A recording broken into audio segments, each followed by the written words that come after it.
people, I'm Nancy Ogbebo and you are welcome to my kitchen. Hope you all are doing great. Today let's make this puff puff without yeast. And without further ado, let's dive right into the preparation.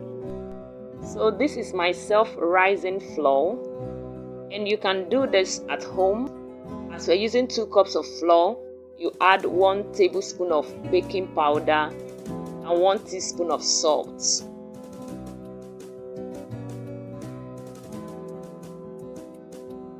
Next, I'll be adding in my sugar, and that's a 1/4 cup of sugar. Mix everything together to combine. Next, I'll be adding in nutmeg, and that's for flavor. You can actually skip that if you want. Next, I'll go in with 1 egg and milk.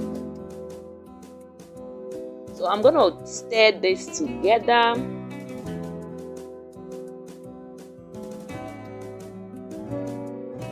And when doing this, your dough should not be too watering.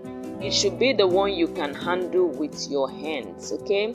So the quantity of milk I use, either you use milk or you use water, that will be fine. You achieve the same thing, but the taste will be a bit different because you can say milk and water. The taste will be definitely different. So this, we are not waiting any time. We are not waiting for any time, okay? We'll go straight to fry. And we have different method of frying, and this is the one I use. So I just put the butter in my hand and fold it. Do it again. Put the butter, fold it, and that's it. It releases naturally. So with this, you have a very round shape of recipe,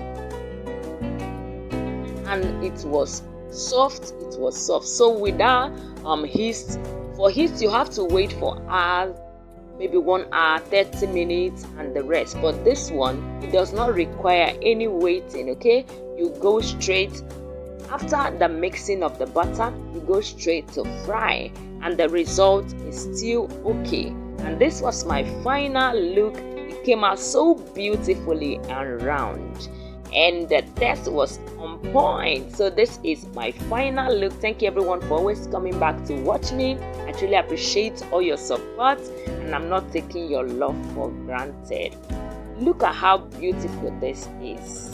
Just take a look at it, how beautiful it is. Okay, so I'll see you in my next one. From me is bye bye.